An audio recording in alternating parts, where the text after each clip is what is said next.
In the fall of 1794, George Washington put on his old uniform, climbed up on his horse, and led an army of 13,000 men over the mountains, bigger than the army he had at Yorktown. Now, that army wasn't marching on the British, wasn't the French, wasn't anybody's navy. It was marching on farmers, American farmers, over whiskey. And friend, the strangest part of this whole story is what he did when he got there. Pull up a chair. Let's set the record straight. Now, to understand why the father of the country went to war with his own countryside, you got to back up to 1791. The revolution's over, the bills are due, and the United States is broke as a plow mule. Alexander Hamilton, Treasury man, sharp as a tack and about as comfortable to sit on, has an idea. A tax. First tax the federal government ever put on something made in America. And of everything they could have taxed, they picked whiskey. Now here's what a fella in Philadelphia never understood, and what a fella west of the mountains never forgot. Out on the frontier, western Pennsylvania down through the hollers, whiskey wasn't a vice. Whiskey was money. You grew rye out there, you had a problem. The mountains. Hauling grain over the Alleghenies cost more than the grain was worth. But run that same grain through a still, and one horse could carry a whole harvest in 2 kegs. Whiskey kept. Whiskey traveled. Folks paid the blacksmith in it, paid the storekeeper in it. I knew a preacher down our way years back took his salary in jars, said the Lord works through available channels. Anyhow, point is, when Philadelphia taxed whiskey, they weren't taxing the frontier's drinking. They were taxing the frontier's bank account, and they wanted it paid in cash, which was the one thing those folks didn't have. Now here's where folks get it twisted. The story got told for 200 years as a bunch of drunk hillbillies who didn't want to pay their fair share. Wasn't fair, and it wasn't a share. The law let the big eastern distillers pay a flat yearly rate, worked out cheaper per gallon the more you made. The little man on the frontier paid the full freight, so the tax fell hardest on the folks with the least cash, to the benefit of the folks with the most.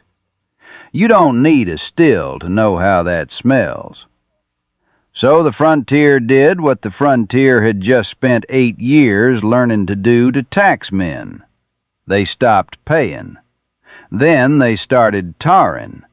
Collectors got beat. Offices got burned.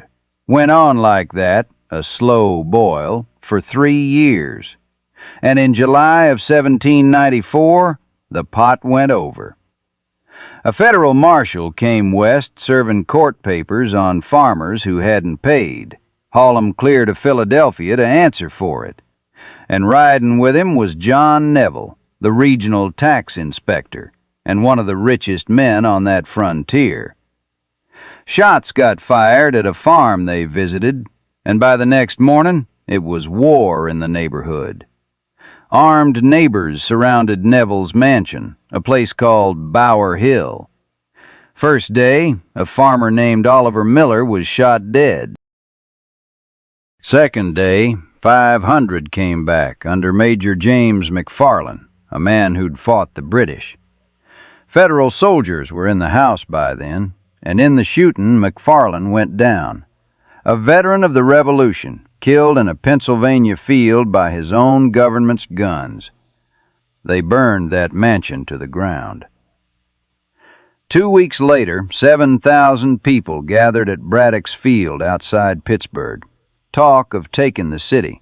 Talk of leaving the Union altogether. They flew their own flag, 6 stripes, one for each rebel county. And I want you to sit with that number. 7,000. The whole United States Army at the time was barely bigger than that. This wasn't a tax protest anymore. The question on the table was whether the United States government was real or just a suggestion. Which brings us to the old man in Philadelphia. Now, Washington did not want this.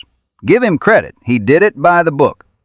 Got a Supreme Court justice to certify the law couldn't be enforced.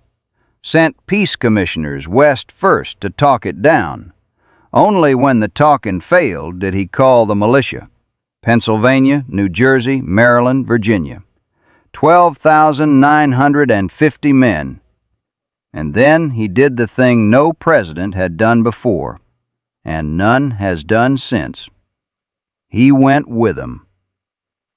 62 years old, put the uniform back on, rode out to Carlisle, reviewed the troops, then down to Fort Cumberland, then west toward Bedford.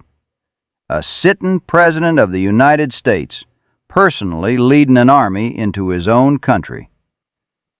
The rebels had a nickname for that army, called it the Watermelon Army, on account of they figured it was all soft city boys. They quit laughing when it kept coming. Because here's what 13,000 men found when they finally came over those mountains, friend. Nobody. The rebellion didn't fight. It evaporated. The leaders fled down the Ohio, and 7,000 angry men just went home to their farms and their stills and looked real busy. The army rounded up about 150 souls in one bad November night. Dragged some of 'em out of bed barefoot, and that part's a stain, no way around it. And marched 20 of 'em back east, paraded down Broad Street on Christmas Day. 10 stood trial for treason. 2 got convicted and sentenced to hang. A fellow who'd beat a tax collector and a poor, simple man who'd been talked into robbing the mail. And Washington pardoned 'em both. Oh, and one more thing, 'cause history's got a sense of humor even when presidents don't. 3 years after he marched an army against whiskey makers, George Washington built a distillery at Mount Vernon. By 1799, it was turning out 11,000 gallons a year, one of the biggest whiskey operations in the whole United States. The man wasn't against whiskey, friend. He was against losing. Now, here's the thing I'd have you carry home. Washington turned back at Bedford, never fired a shot, never laid eyes on a rebel. He raised the biggest army he ever commanded to prove the law was real. And then he pardoned the only 2 men it caught to prove what the law was for. Power you show but don't use. That's the hardest trick in governing, and most that ever hold power never learn it. He did it the first time anybody in this country ever tried. Now, them farmers were my kind of people, and it was a bad tax. Jefferson killed it first chance he got. But the old man on the horse understood something, too. A country where the law only counts when you agree with it ain't a country. It's a mood. And that's how it really went. Good neighbors come back. So go on and subscribe, and I'll save you a chair.